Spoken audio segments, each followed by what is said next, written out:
মুখস্থ করে নিয়েছেন, জিহ্বার আগারে করে নিয়েছেন, যে কোরআন লৌহে মাহফুজে সংরক্ষিত ছিল, যে কোরআন একদিন নয়, দুই দিন নয়, দীর্ঘ 23 বছর ধরে হযরত জিবরাইল আলাইহিস সালাম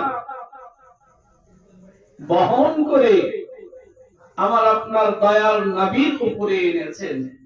আমি আপনি কোরআন পেয়েছি কার ওসিলায়? সেই নূরে মুহাম্মদ সাল্লাল্লাহু আলাইহি ওয়াসাল্লামের ওসিলায়। আজকে সেই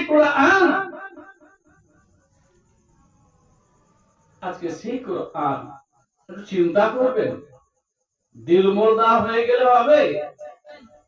হ্যাঁ, সম্মান দেন, ইজ্জত দেন, মাহফিলে এসে বসুন। কাল কিয়ামতের দিনে হাসরের ময়দানে কার দলভুক্ত হয়ে উঠবেন, কার দলে উঠবেন, চিন্তা করেছেন কি? কার দলে খাতাটা দেবেন? বলে কার দলে খাতাটা দেবেন? ইজ্জত দিতে শিখেন। তো যে যার কথাই আমি বলছিলাম, যার ভিতরে সূরা ইয়াসিন আছে, যার ভিতরে সূরা রহমান আছে, যার ভিতরে সূরা ওয়াকিয়া আছে, যার ভিতরে পুরো 30 পারা কোরআন আছে, সেই দেহটাকে আল্লাহ পাক জাহান্নামের আগুনে পুড়াবে কি না? এই কপাল চোখ কখন ফুটবে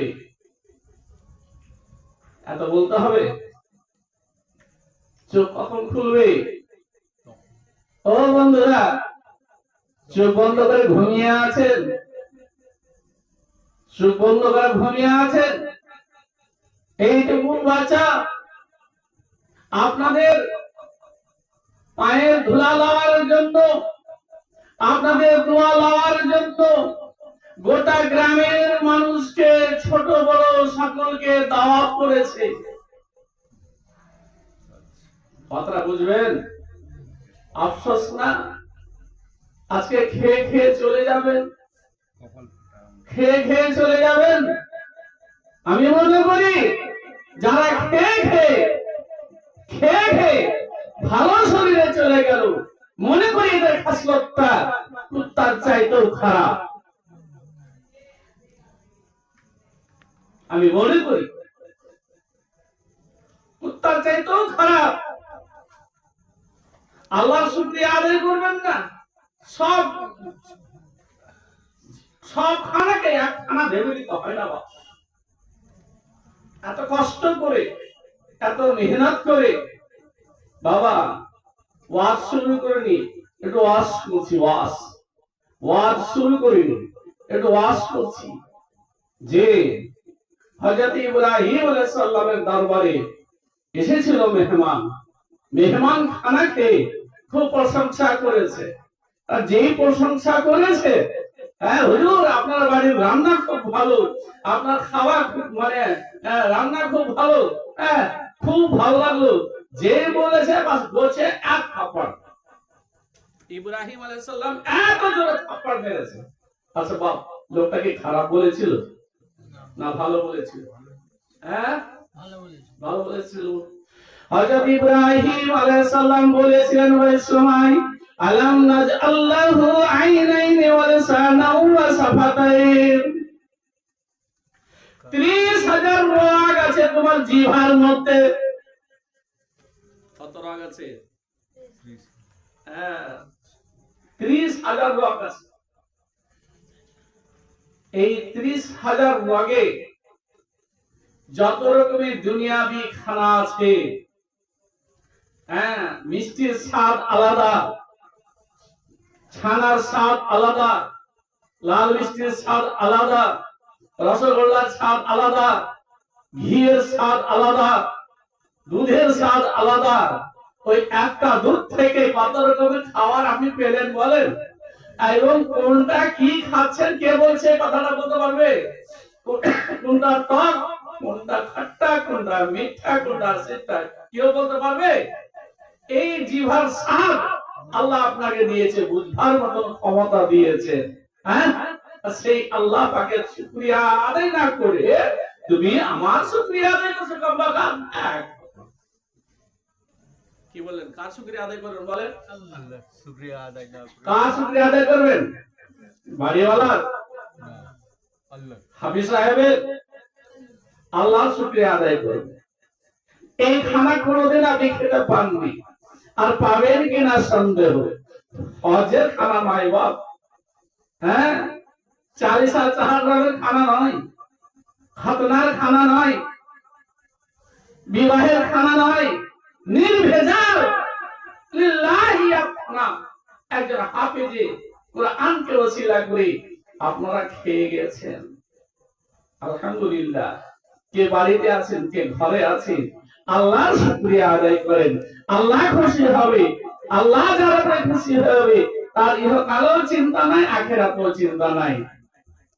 ভাই, যারা রাস্তায় আছেন, বাহিরে আছেন, মাহফিলের ভিতরে আছেন, মুরগিকে দেখেছেন আপনারা? মুরগি ডিম নিয়ে বসে না? হ্যাঁ, যে ডিমগুলো মুরগির পরের বাহিরে থাকে, সে ডিমগুলা কি হয় বলো তো দেখি? কি হয় গো? তো ও মা জামিরা, আপনারা ভালো বলতে পারেন, কি হয়? হ্যাঁ, এই সব কথা বলতে হবে আমাকে। ঘোর ডিম। কোন ডিম হয়? বাচ্চা আর হয় না। কি হয়?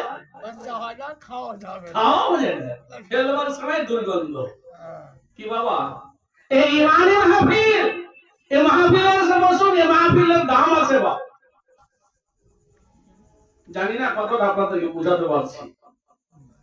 যারা হজ পাকে গিয়েছেন, হজ পাকে হজ্জের একটা চিহ্ন আছে, একটা দাগ আছে। কি দাগ আছে রে বাপ? হজ্জের ময়দানে হজ করতে যাওয়ার একটা দাগ চিহ্ন আছে। ওই দাগের মধ্যে পা দিতে গেলে আল্লাহ পাক তাকে হজ দান করে। আল্লাহ কত বড় দয়ালু! দুনিয়া জাহানে মুমিন মুসলমান ঈমানদারগণ সেই হজ পাক পাওয়ার আশাতে হজের ময়দানে, অর্থাৎ আরফার ময়দানে পৃথিবীর কোনায় কোনায় কোনায় থেকে ছুটে মানুষ। হ্যাঁ, জি না? কেউ আকাশ পথে, কেউ নদীর পথে, কেউ মরুভূমির উপর দিয়ে, কেউ স্থল পথে, কেউ নদীর পথে, কেউ মরুভূমির উপর দিয়ে, ছেলে মেয়ে, বিয়ে বাচ্চা, ধন সম্পদ, আত্মীয় স্বজন সবকে ফেলে দিয়ে আল্লাহ পাকের হাজী বান্দারা হজের ময়দানে হাজির হয়ে যায়। আল্লাহ পাক তাদের হজ দান করে। বলেন দেখি, হজ দান। আল্লাহ তাদের হজ দান করে। ওই সময় যদি কোন রাখাল পৌঁছিয়ে যায়, রাখালের মাথায় ছাত্রী আছে, এখন তো ছাত্রী উঠে গেছে, আছে গো? হ্যাঁ, অল্প কিছু কম আছে, না থাকাই বলতে। হ্যাঁ, রাখালের হাতে লাঠি আছে, আর মাথাতে ছাত্রী আছে, বা মাথাতে এরকম গামছা আছে, কাপড় গুটিয়ে নিয়েছে। রাখালের গরুটা ছুটে গিয়েছে, হজের ময়দানে পৌঁছে গিয়েছে। রাখালের ভিতরে ভয় এসে গেল, আল্লাহ পাক, এটা তো হজের ময়দান, এই হজের ময়দানে আমার গরুটা ছুটে চলে গেল। সেই গরুটাকে হাঁকে আনতে যাওয়ার জন্য, গরুটাকে নিয়ে আসার জন্য, হজের ময়দান থেকে গরুটাকে নিয়ে আসার জন্য রাখাল করেছে সেই হজের ময়দানের দিকে। ওই সময় আল্লাহ পাক ওই রাখালকেও হজ দান করে। জোরে বলুন সুবহানাল্লাহ, সুবহানাল্লাহ। হ্যাঁ, ওই রাখাল পাঞ্জাবি পরে নাই, টুপি পরে নাই, হ্যাঁ, দাড়ি ছেড়ে নাই, সাধারণ ভাবে রাখাল ছেলে। হ্যাঁ, আল্লাহ তাকে যদি হজ দান করতে পারে, আল্লাহ পাক আমাকে আপনাকে এই একটা হাফেজ সাহেবের বাড়ি, তার একটা ডাক চিহ্ন আছে। এই হাফেজ সাহেবের উপরে আপনাদের কি রাগ আছে না কেমন? হ্যাঁ, হাফেজ সাহেবের বাড়িতে আসতে হবে, আল্লাহ পাক কপাল খুলে দেবে। আল্লাহ পাক কপাল কিসমত আল্লাহ বড় করে দেবে। আপনারা আল্লাহর রাস্তায় আসুন, একবার সবাই দুরূদ শরীফ পড়ুন। আল্লাহুম্মা সাল্লি আলা সাইয়্যিদিনা মাওলানা মুহাম্মদ ওয়া আলা আলি সাইয়্যিদিনা মাওলানা মুহাম্মদ। হে রাসূল, হে রাসূল, রাসূল মাকবুল, তোমারি বাহু ডোরে বেঁধে নাও তুমি মোরে। জোরে বলুন সুবহানাল্লাহ, আরো জোরে বলুন সুবহানাল্লাহ। হে রাসূল, রাসূল মাকবুল, তোমারি বাহু ডোরে বেঁধে নাও তুমি মোরে। হে রাসূল,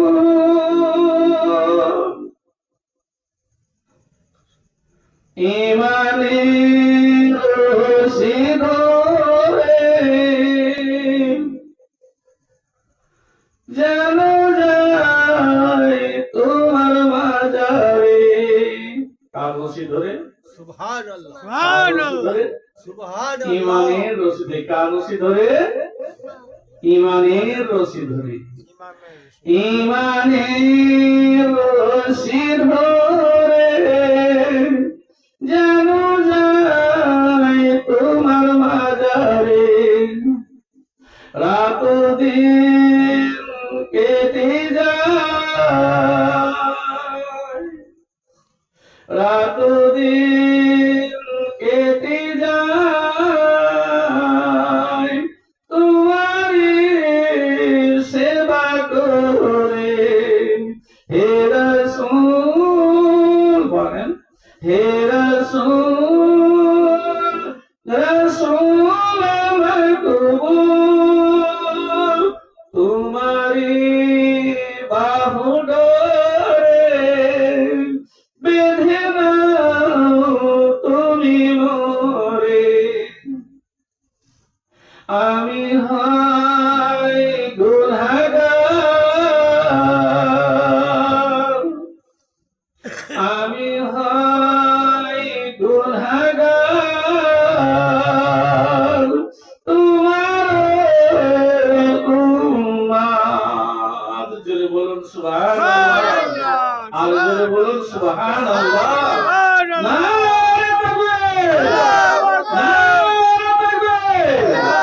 জনাব হাফেজ মোহাম্মদ মোবারক হোসেন সাহেব জিন্দাবাদ জনাব হাফেজ মোহাম্মদ মোবারক হোসেন সাহেব, জিন্দাবাদ আহলে খানদানগণ, আহলে খানদানগণ, জিন্দাবাদ গ্রামবাসীগণ, জোরে বলুন জিন্দাবাদ গ্রামবাসীগণ, জিন্দাবাদ শ্রোতাগণ, জিন্দাবাদ। নারে তাকবীর, আল্লাহু আকবার। নারে রিসালাত, ওয়া রাসূলুল্লাহ নারে রিসালাত। ওয়া রাসূলুল্লাহ। ইমানের রশি ধরে আমি হই গুনাহগার,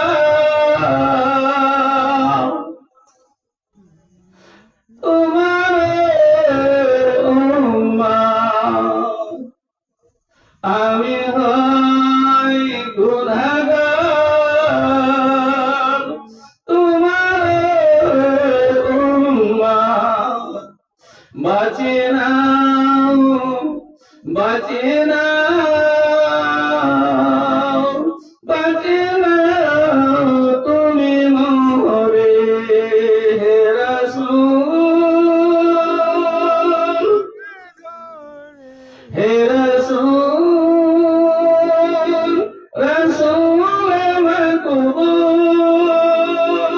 তোমার বাহু ডোরে বেঁধে নাও তুমি মোরে আল্লাহুম্মা সাল্লি আলা سيدنا مولانا محمد وعلى آل سيدنا مولانا محمد गरीब आती है दर पे गरीब आती है दर पे मेरे गरीब नवाज गरीब आती है दर पे मेरे गरीब नवाज तू है नबी का दीवाना तू है नबी का दीवाना मेरे गरीब नवाज फूल की रानी करूंगा मेरे गरीब नवाज गरीब आते हैं दर पे मेरे गरीब नवाज अल्लाहुम्मा على سيدنا مولانا محمد وعلى آل سيدنا مولانا محمد بسم الله الرحمن الرحيم إنما حرم عليكم الميتة والدم ولحم الخنزير وما أهل به لغير الله القرآن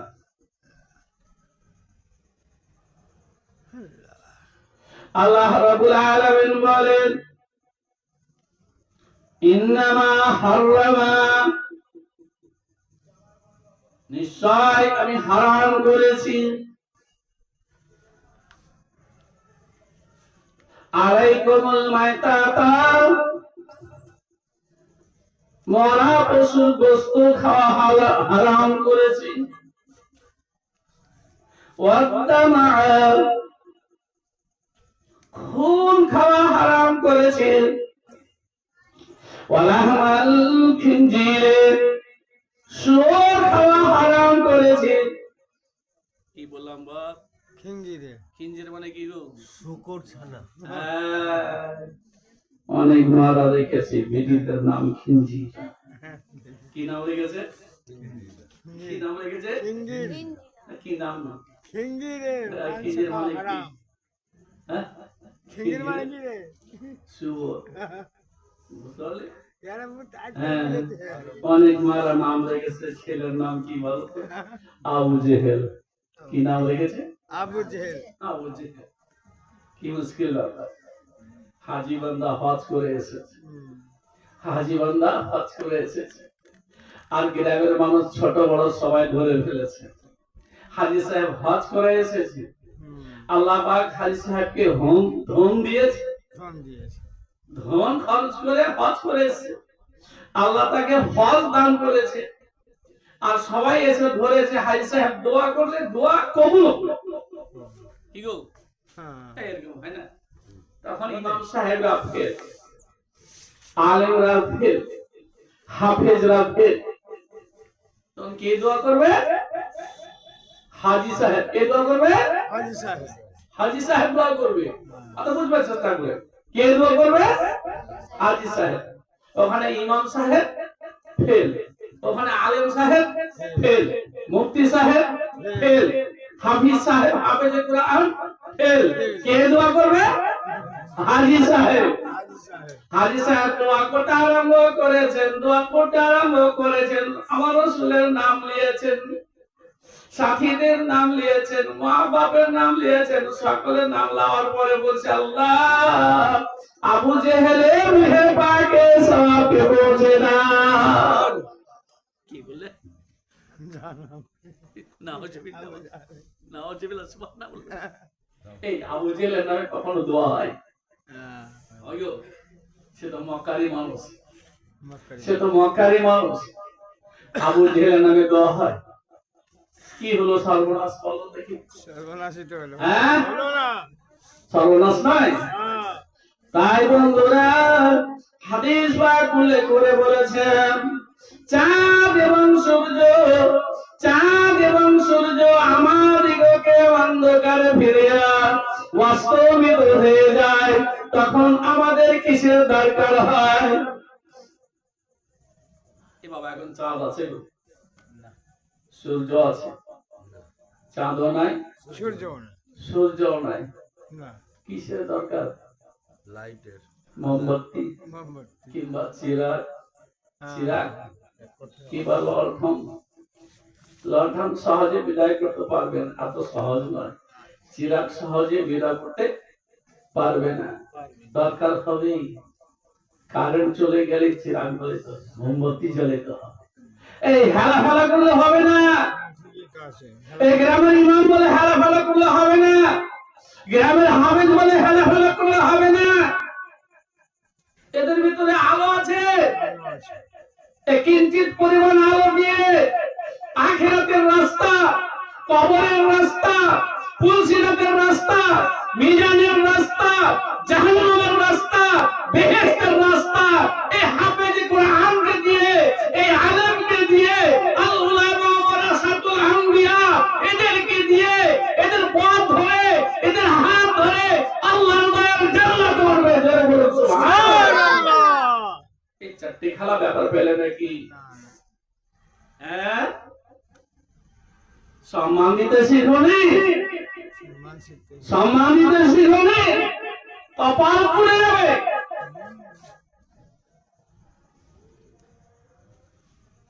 যাদের শরীর কবরে রাখতে গেলে, যাদের শরীর, যাদের দেহ মাটিতে খাবে না,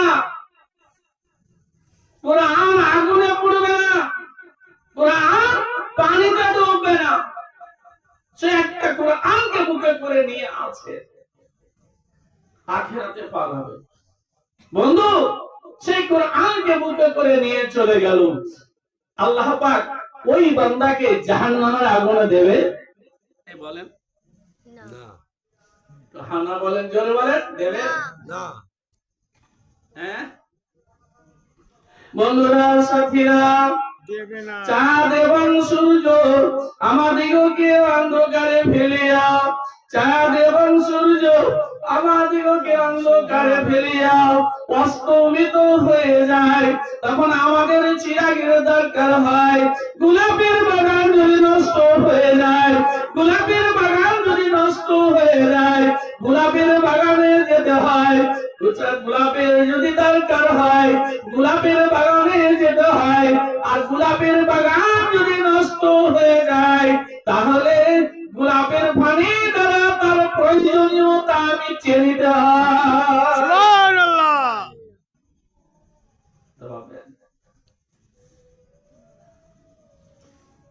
বন্ধুরা, সাথীরা, চাঁদ এবং সূর্যের কথা বলেছে, চাঁদ এবং সূর্যের কথা বলেছে। বাপ একটু বলবেন তো, চাঁদের আলো বেশি না সূর্যের আলোটা বেশি?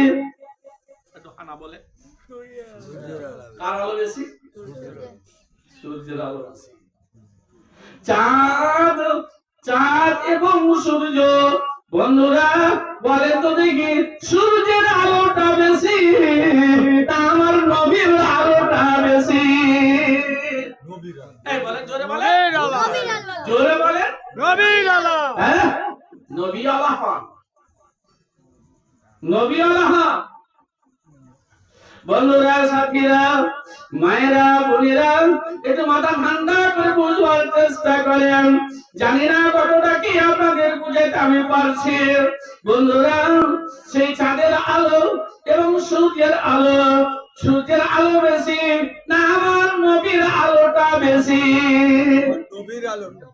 নবীর নবীর আলো। নবীর আলো বেশি। হ্যাঁ। বন্ধুরা, সাথীরা, অর্থাৎ এই জায়গায় আমি বুঝাইতে চাইছি, বন্ধুরা, অর্থাৎ চাঁদ ডুবে গিয়েছে, সূর্য ডুবে গিয়েছে, অর্থাৎ আমার কাছে আমার দয়ার রাসূল আর নাই। সুবহানাল্লাহ। আছে বাপ? না।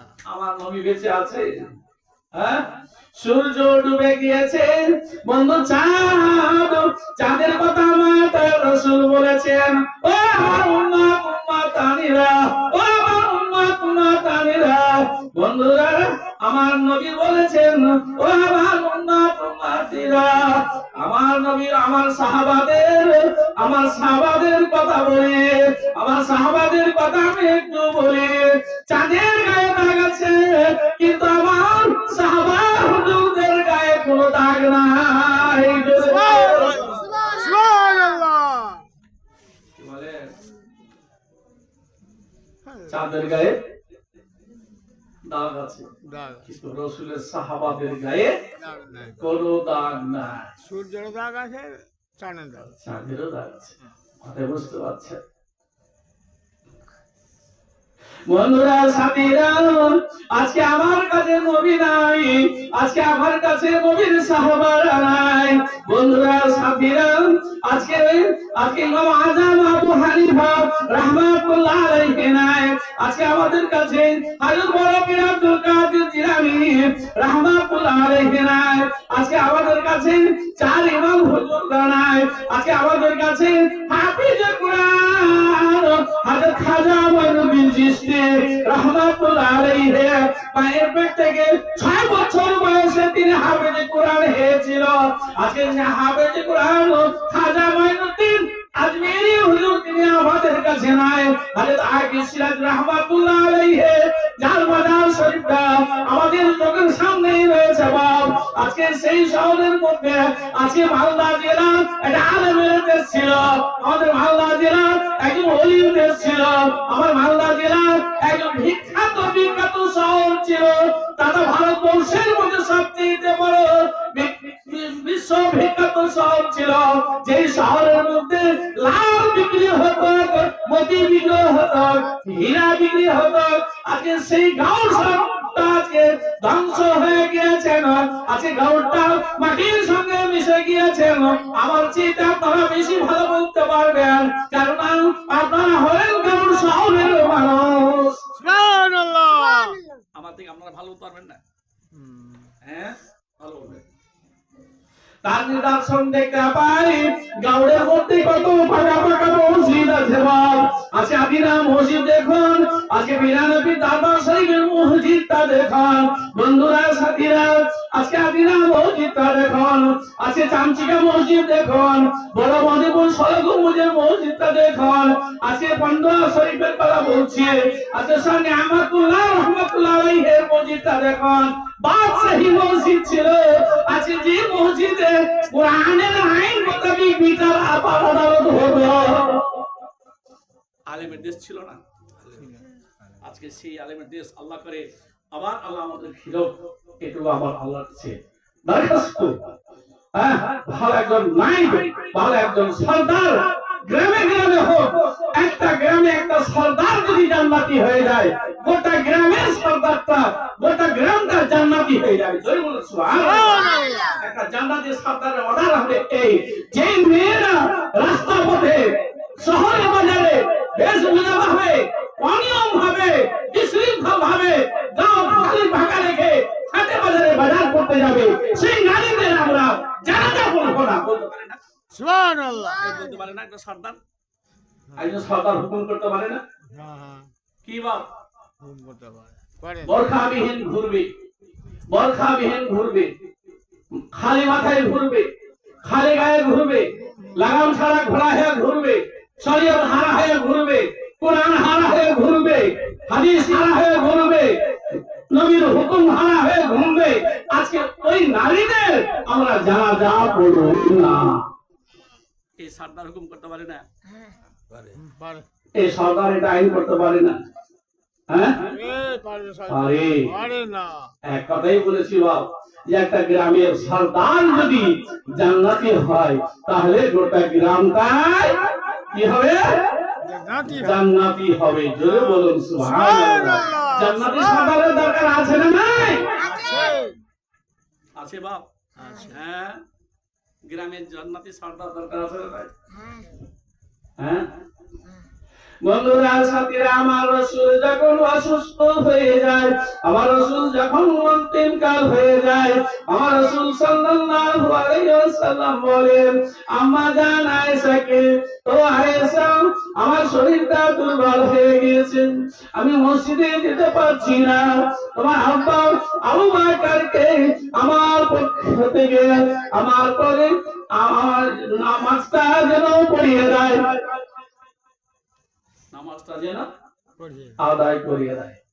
হ্যাঁ আম্মা জান আয়েশা বলেন, আম্মা জান আয়েশা বলেন, ইয়া রাসূলুল্লাহ, ইয়া হাবিবাল্লাহ, আমার আব্বা আবু বকর নরম দিলের মানুষ, আপনার অসুস্থতার খবর শুনে তিনি ভেঙে পড়বেন, তিনি কোরআন তেলাওয়াত করতে পারবে না, তিনি কিরাত আদায় করতে পারবে না, অতএব আপনি আমার আব্বাকে না দিয়ে এই নামাজ আদায় করার ভাগটা হযরত আবু বকর সিদ্দিক হযরত ওমর ফারুক রাদিয়াল্লাহু তাআলা আনহুকে দিয়ে দেন। সুবহানাল্লাহ। এই সুবহানাল্লাহ হয় না কেন? বন্ধুরা, সাথীরা, একটু চিন্তা করে দেখুন, আমার রাসূল সাল্লাল্লাহু আলাইহি ওয়াসাল্লাম বলেন আয়েশা, তোমার আব্বাকে নামাজ পড়াবার হুকুম দাও, তোমার আব্বাকে নামাজ পড়াবার হুকুম দাও। বারবার বারবার বারবার বারবার তাগিদ করে আম্মা জান আয়েশাকে, আম্মা জান আয়েশা চলে যায়, আম্মা জান আয়েশা চলে যায়, আম্মা জান সুফিয়াকে বলে গিয়ে তোমার রাসূলুল্লাহকে বলো যেন নামাজটা তোমার আব্বা ওমর ফারুক রাদিয়াল্লাহু তাআলা যেন পড়িয়ে দেয়। কিন্তু রাসূল সাল্লাল্লাহু আলাইহি সাল্লাম কি বলছে? কার কথা বলছে? আবু বকরের কথা বলছে। কার কথা বলছে? আল্লাহর সাথে আবু বকরের কথা বলছে। হ্যাঁ বারবার বলছে আবু বকরের কথা। আবু বকর নামাজটা পড়াবে। বন্ধুরা, ইঙ্গিত ইশারা সবকিছু ওই মাহফিলের মধ্যে বন্ধুরা আবু বকর সিদ্দিককে নামাজ পড়ানোর হুকুম দিলেন। বন্ধুরা, সাথীরা, আল্লাহ রাসূল সাল্লাল্লাহু আলাইহি ওয়াসাল্লাম বলেছিলেন, ও আয়েশা, তোমরা যেন ইউসুফ ও জুলেখা, ইউসুফ এবং জুলেখার মতো আমাকে করতে চাও, যেমন ইউসুফ আলাইহিস সালাম জুলেখা। সুবহানাল্লাহ। হ্যাঁ। কেমন যাবে না কষ্ট দিয়ে এসে বন্ধুরা, সাথীরা, দেখতে পাওয়া যায় আল্লাহ রাসূল সাল্লাল্লাহু আলাইহি ওয়াসাল্লাম বলেন আল্লাহর উপরে ঈমান, আল্লাহর উপরে ঈমান, আর ঈমানের উপরে সবচেয়ে বড় হুকুম হ্যাঁ হ্যাঁ ইমান আল্লাহর উপরে ঈমান এনেছে। আল্লাহর উপরে ইমান। ঈমানের উপরে কি? ঈমানের একটা দরজা আছে, আল্লাহর উপরে ঈমান, তারপরে আল্লাহ পাকের বড় হুকুম হলো নামাজ, নামাজের পরে হলো রোজা, রোজার পরে হলো হজ, হজের পরে হলো যাকাত।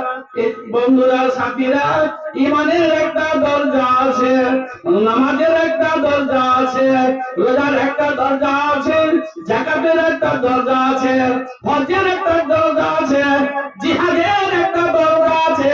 আমার রাসূলের সাহাবা নাম তার বারা, হযরত বারা রাদিয়াল্লাহু তাআলা আনহু, তখন কিন্তু ঈমান আনেননি, কিন্তু মক্কার মানুষেরা সেই মুহাম্মদ সাল্লাল্লাহু আলাইহি সাল্লামের উপরে জুলুম করছে, অত্যাচার করছে, জুলুম করছে, অত্যাচার করছে। হযরত বারা রাদিয়াল্লাহু তাআলা আনহু খেপে উঠেছেন, আল্লাহ রাসূলের কাছে গিয়ে হাজির হয়েছেন, ইয়া রাসূলুল্লাহ, ইয়া হাবিবাল্লাহ, আমি জিহাদের ময়দানে যাব।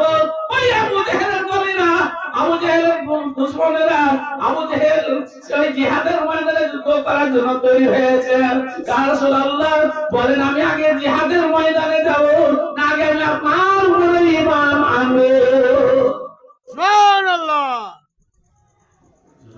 সুবহানাল্লাহ। এই, কি শুনছি আর দাদা? যদি বলুন সুবহানাল্লাহ। বাপ, যে কোনো জিনিস সুন্দর দেখতে গেলে, যে কোনো জিনিস সুন্দর লাগতে গেলে সেই জায়গাতে সুবহানাল্লাহ বলে। হ্যাঁ বাপ, সাপের মুখে, এই বাপ, সাপের বিষ কোথায় আছে? দাঁতে। আর মানুষের বিষ কোথায় আছে? মানুষের বিষ কোথায় আছে? হ্যাঁ? এই ছেলেরা বলে দিলে 10 টাকা দিবে। বল, মানুষের বিষ কোথায় আছে? হ্যাঁ? বলবি না, ওরে মারা মানা করেছে। হ্যাঁ, মানুষের বিষ আছে, মানুষের বিষ আছে চোখের মধ্যে, মানুষের বিষ আছে চোখে। কথাই বললাম। বন্ধুরা, সাথীরা, আপনি কোন ভালো জিনিস দেখতে গেলে সুবহানাল্লাহ বলবে। কি বলবে?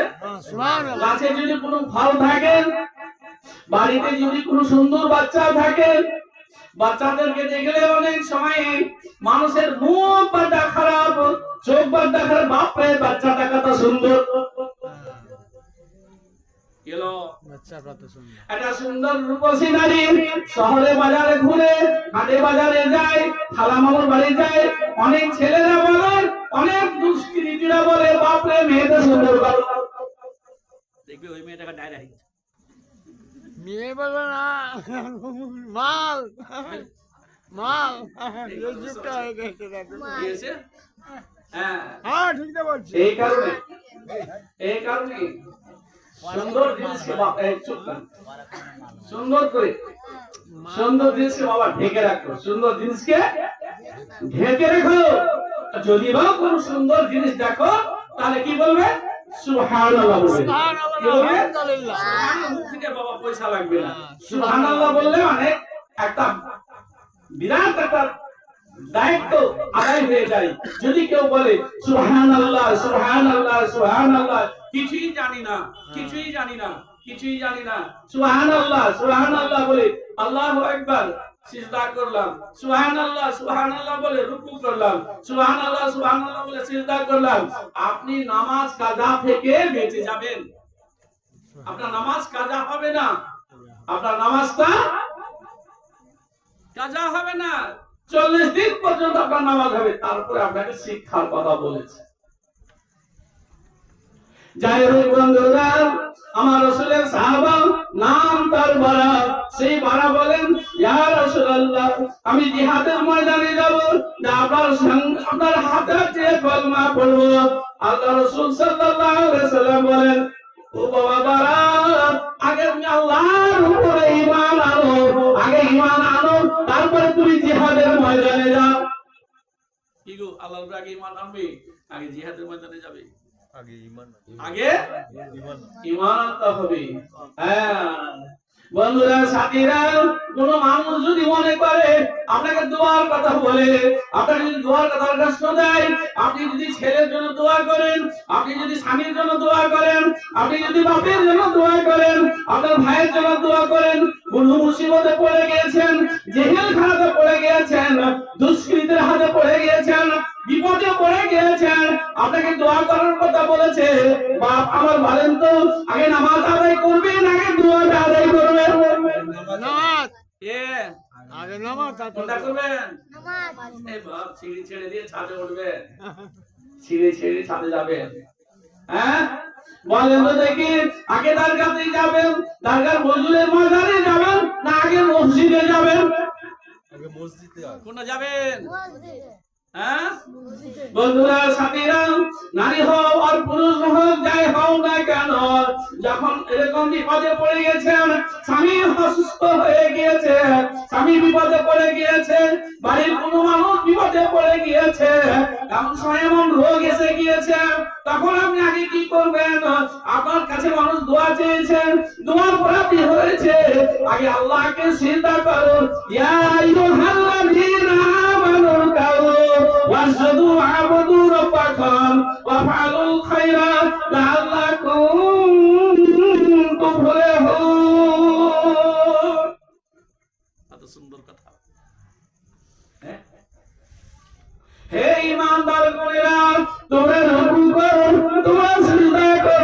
তোমরা লুটিয়ে পড়ো জমিনে, তবে তোমরা কামিয়াবি হবে, তবেই তোমরা সফলতা অর্জন করবে। কি করে বাপ? আগে রুকু করবা, না আগে সিজদা করবা, না আগে দোয়া করবা, কোনটা করবা? হ্যাঁ, বাঙালি মানুষ তার দরকারে বড় বড় খাসি গরু নিয়ে চলে গেলাম। হ্যাঁ হ্যাঁ, দরগাতে বড় বড় খাসি গরু নিয়ে চলে গেলাম, কি হবে বাপ? হ্যাঁ, মাজার শরীফ জিয়ারত করলাম, মাজার শরীফটা জিয়ারত করলাম, হুজুরের পায়ের ধুলা বাপ আমার মাথাতে রাখার জায়গা নাই, কথা বুঝবার চেষ্টা করেন। হুজুরের মাজার, হুজুরের পায়ের ধুলাটা আমার মাথাতে রাখবার জায়গা নাই। সুবহানাল্লাহ। কিন্তু সবচেয়ে বড় দরজা কার? জোর করে বলেন। আল্লাহ। কার? আল্লাহ। আল্লাহর দরজা। তারপরে কার দরজা বড়? আমার নবীর দরজা বড়। তারপরে বাপ মায়ের কথা এসেছে। আর কথা এসেছে বাপ মায়ের কথা এসেছে। আল্লাহর পরে দরজা হলো নবীর, আর নবী বলেন আল্লাহর পরে দরজা হলো মা বাপের। ও বন্ধুরা, সাথীরা, একটু চিন্তা করে দেখুন, আমার রাসূলের সাহাবা হযরত বারা রাদিয়াল্লাহু তাআলা আনহু জিহাদের ময়দানে চলে গেল। জিহাদের ময়দানে জিহাদ করতে করতে হযরত বারা রাদিয়াল্লাহু তাআলা আনহু ইন্তেকাল করলেন। জীবনে এক ওয়াক্তের নামাজ পড়েন না। যেই ঈমান এনেছে সেই ঈমানের সাথে সাথে জিহাদের ময়দানে গিয়ে জিহাদ করতে গিয়ে শহীদ হয়ে গেল। তাকবীর তো সবাই নারে তাকবীর, নারে তাকবীর। আলহাজ মাওলানা হাফেজ কারি আব্দুল মুত্তাহির সাহেব, আলহাজ মাওলানা হাফেজ কারি মুফতি মাওলানা আব্দুল মুত্তাহির সাহেব, নারে তাকবীর, নারে তাকবীর। মোহাম্মদ মোবারক হোসেন সাহেব, চিনি খেতে গালে ব্যথা কেন? চিনি খেতে গালে ব্যথা কেন বাপ? চিনি খেয়ে গালে ব্যথা হয় নাকি? তাকবীরটা একটু বলে দেন। নারে তাকবীর, নারে তাকবীর। হাফেজ মোহাম্মদ মোবারক হোসেন সাহেব, হাফেজ মোহাম্মদ মোবারক হোসেন সাহেব, আহলে খানদান গণ, উস্তাদ গণ, সাথী সঙ্গী গণ, গ্রামবাসী গণ, নারে তাকবীর। না ছাড়বো কুরআন, না ছাড়বো হিন্দুস্তান, জন্মভূমির ভালোবাসা আমাদের নাম। জোরে বলুন সুবহানাল্লাহ। না ছাড়বো কুরআন, না ছাড়বো হিন্দুস্তান, জন্মভূমির ভালোবাসা আমাদের নাম। এই ভারতে এসেছিল খাজা মঈনুদ্দিন। বললে কেউ তার মনটা চলে যেতে বলবো না, এক লাইন দু লাইন বলবো। হ্যাঁ, অসন্তুষ্ট তিনি। এই ভারতে আলেম হাফেজ আরো কত বলি, এই ভারতে আলেম হাফেজ আরো কত বলি, ইংরেজের তারওয়ালে প্রাণ দিল বলি। হোসেন আহমদ আবু বকর মুজাদ্দিদ জামান, হোসেন আহমদ আবু বকর মুজাদ্দিদ জামান, ফুরফুরাতে শুয়ে আছে মুজাদ্দিদ জামান। না ছাড়বো কুরআন, না ছাড়বো হিন্দুস্তান, জন্মভূমির ভালোবাসা আমাদের নাম, জন্মভূমির ভালোবাসা আমাদের নাম। সংক্ষিপ্ত করছি, দু এক লাইন বলি। বন্ধুরা, সাথীরা, এই হাফেজে কোরআনের কথা বলা হয়েছে, আলেমের কথা বলা হয়েছে। হযরত ঈসা আলাইহিস সালামের বংশধরের মধ্যে ৭০,০০০ পয়গম্বর, তার মধ্যে সবশেষ পয়গম্বর হযরত ঈসা আলাইহিস সালাম। তখনকার জামানাতে বিভিন্ন দেশে বিভিন্ন রাষ্ট্রের নবীগণ তাওহীদের প্রচার প্রসার করতে। আল্লাহ পাক আমার নবীকে সমস্ত নবীগণের নেতা করলেন। আমার নবী দুনিয়া থেকে বিদায় হয়ে গেল। কি বললাম? আমার নবী দুনিয়া থেকে বিদায় হয়ে গেল। করছি আমি। তারপরে নবী আসা বন্ধ হয়ে গেছে, আর আসেনি, আর আসবেও না। কিন্তু নবী আসা বন্ধ হয়ে গেলে কি হবে? আল্লাহ পাক সেই ব্যবস্থা রেখে দিয়েছে। আমার রাসূলের জামানাতে সবচেয়ে বড় আলেম আমার নবীর পরে ছিল হযরত আলী রাদিয়াল্লাহু তাআলা আনহু। সাহাবা হুজুরদের জামানার পরে হযরত ইমাম আযম আবু হানিফা রাহমাতুল্লাহ আলাইহি ছিলেন বড় আলেম। বন্ধু, আমাদের এই জামানাতে সবচেয়ে বড় আলেম আল্লাহর করেছেন মুজাদ্দিদ জামান আবু বকর সিদ্দিক রাহমাতুল্লাহ আলাইহি। জোরে বলুন সুবহানাল্লাহ। তারপরে আল উলামা ওয়ারাসাতুল আম্বিয়া, সমস্ত নবীর ওয়ারিস কারা গো? কে গো? নবীর ওয়ারিস কে? রাষ্ট্রপতি নয়, প্রধানমন্ত্রী নয়, মুখ্যমন্ত্রী নয়, এসপি নয়, ডিও নয়, বিডিও নয়, গ্রামের সর্দার নয়, গ্রামের মুতাব্বির নয়। আল উলামা ওয়ারাসাতুল আম্বিয়া। আল্লাহ পাক এই নবীর ওয়ারিসদের দিয়ে আল্লাহ আমাদেরকে বাঁচিয়ে রেখেছে। সুবহানাল্লাহ। কে বাঁচিয়ে রেখেছে বাবা? আল্লাহ পাক আমাদেরকে বাঁচিয়ে রেখেছে। কার ওসিলায়? এই উলামায়ে দ্বীনদের ওসিলায়। এরা হলো নবীর ওয়ারিস। এরা হলো, এদের হাত দিয়ে দ্বীন এবং ইসলামের প্রচার এবং প্রসার আল্লাহ পৃথিবীতে ছিটিয়ে ছড়িয়ে রেখেছে। কুরআনের আলো तमाम জগতে ছিটিয়ে ছড়িয়ে রেখেছে। আল্লাহ পাক যেন, আমি দোয়া রাখি, যত উলামায়ে দ্বীন হাফেজে কোরআন তারা জেগে উঠছে, এরা আমাদের ভবিষ্যতের উজ্জ্বল রত্ন। আল্লাহ পাক যেন এদের হায়াত রাজ করে এবং আল্লাহ পাক যেন সমস্ত রকমের তার দয়ার ভান্ডার থেকে ইলম এবং কালাম দিয়ে, জ্ঞান দিয়ে পরিপূর্ণতা করে দেয়। জোরে বলুন সুবহানাল্লাহ। সুবহানাল্লাহ। আমিন। আল্লাহুম্মা আমিন। এবং যারা দ্বীন ইসলামের খিদমত করছে, কোরআনের খিদমত করছে, আল্লাহ পাক তাদের হায়াত কিসমত দারাজ করেন। জোরে বলুন আল্লাহুম্মা আমিন। আল্লাহুম্মা আমিন। আমি মুক্তাসার করছি, আমার হুজুর কেবলা এসে গেছেন। আল্লাহ যেমন চেহারা দিয়েছেন, তেমন আল্লাহ ইলম কালামও দিয়েছেন, এবং তেমনি বাচ্চাদের পিছনে বাচ্চাদের বাপ হয়ে গেছে। আমি অতটা পারিনি, আমরা অতটা পারিনি। হ্যাঁ, অনেক এতিমের বাপ হয়ে গেছে। কি বলেন? অনেক এতিমের বাপ হয়ে গেছে। এতিম অনাথ ছেলে যত আছে যোগাযোগ করবেন, তার সঙ্গে যোগাযোগ করবেন, আমার সঙ্গে যোগাযোগ করবেন। যতটা পারি এতিম অসহায়দের, হ্যাঁ, এতিম অসহায়দের সহায়তা করিলে, সাহায্য করিলে আল্লাহ পাক তাদেরকে সাহায্য করে থাকেন। কেন? আমার নবী তো ছিল বাবা এতিম। দুনিয়াতে আমার নবী বলেন, আমি যখন মায়ের পেটে ছিলাম তখনই আমি এতিম ছিলাম। কি ছিলাম? এতিম ছিলাম। হ্যাঁ, কিন্তু এতিম কখন হলো? দুনিয়াতে আসার পরে মা বিদায় হয়ে গেল, কার কাছে মানুষ হলো? কার কাছে মানুষ হলো? আচ্ছা, একটুখানি বলি তো দেখি, এইখানে মোবারকের অবস্থাটা একটু বলি তো। এই ক বছর আগে এসেছিলাম মনে হয় না। হ্যাঁ, ক বছর আগে এসেছিলাম মনে হয় না। কিন্তু মোবারকের বাপ যখন ইন্তেকাল করে তখন এই জলসাতে এসেছিলাম, কিন্তু সম্পূর্ণ ঘটনা মনে নাই। তবুও দেখেছিলাম যে একবার ওই বাচ্চাদের দিকে তাকাইতাম, আর একবার বাচ্চার মায়ের দিকে তাকাইতাম।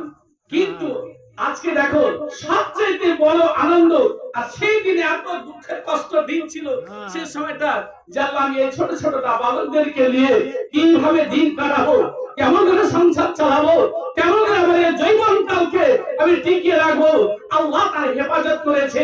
আজকে আমি মনে করি সবচেয়ে তার বড় একটা আনন্দের দিন, যেটা গোটা গ্রামের মানুষকে, সমস্ত আত্মীয় স্বজনকে বাড়ি বাড়ি ঢুকে ঢুকে দাওয়াত দিয়ে এসেছেন।